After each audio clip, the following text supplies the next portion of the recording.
Welcome back to The Explainer. Today, we're decoding an incredibly common, but honestly notoriously complex clinical complaint, joint pain. If you've ever stared at a massive textbook list of musculoskeletal diseases and felt completely overwhelmed, well, you are definitely not alone. But don't worry, we're going to build a highly practical, systematic mental model to basically crack the code of these clinical complaints using a structured approach.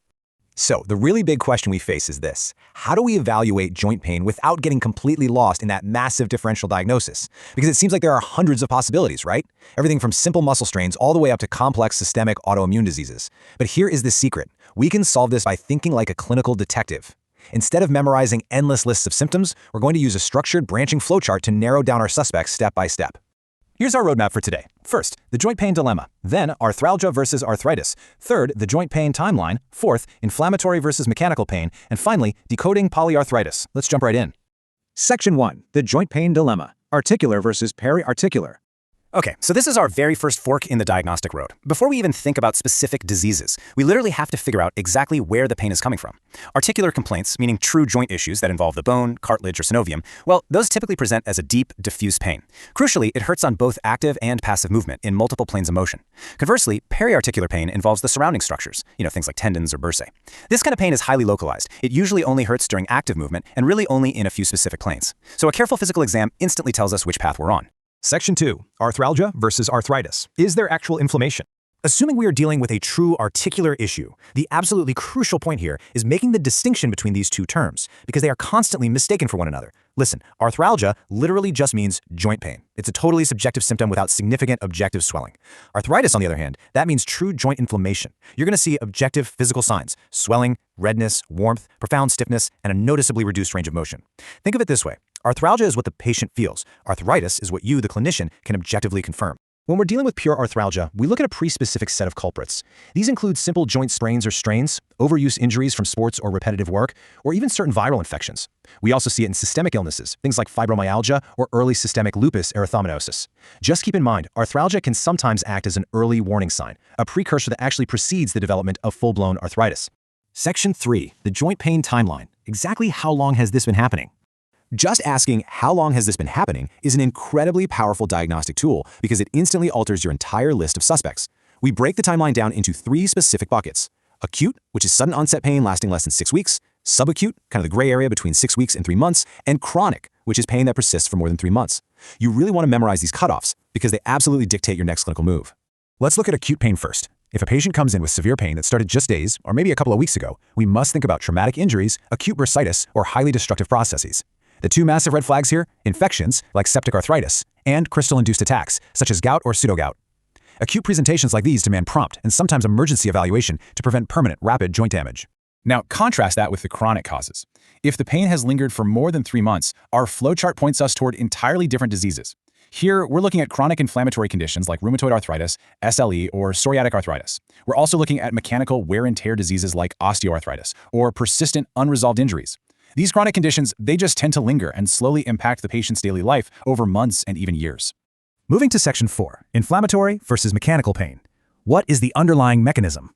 This distinction is the absolute core of our diagnostic flowchart. Are we looking at an immune-mediated inflammatory fire, or is it just mechanical wear and tear? The patient's history is so incredibly reliable here. Look at morning stiffness, for example. Inflammatory pain causes profound stiffness lasting longer than an hour, whereas mechanical pain stiffness, like what you see in osteoarthritis, usually resolves in under 30 minutes. And the effect of movement? It's the exact opposite. Inflammatory pain actually gets better with mild activity. We call that the gel phenomenon. Mechanical pain gets worse with movement and improves with rest. Also, inflammatory conditions often bring systemic symptoms like fatigue or fever, which are entirely absent in mechanical pain.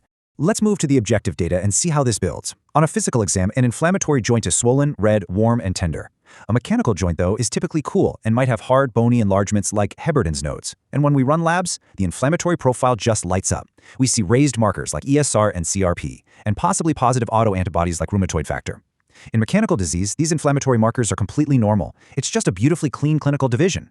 All right, our final stop, Section 5, decoding polyarthritis by synthesizing the clues. We're going to synthesize everything we've talked about to tackle the ultimate clinical challenge: evaluating a patient with 5 or more painful joints. Textbook tables beautifully illustrate the sheer complexity here. Just think about the massive lists categorized under polyarthritis. You have acute versus chronic, inflammatory versus non-inflammatory, and then a huge list of diseases under each of those categories. Honestly, if you try to just memorize all of this, you'll drive yourself crazy. We really need our systematic flowchart to confidently navigate this maze.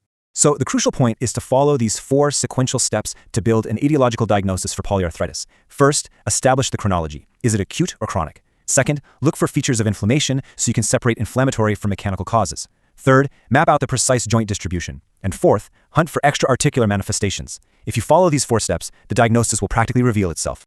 Prioritizing these specific clinical features is the absolute cornerstone for narrowing down that huge differential diagnosis. You don't want to just start with a shotgun approach of expensive lab tests or advanced imaging right out of the gate. A thorough history and a meticulous physical examination are, without a doubt, your sharpest and most effective diagnostic tools.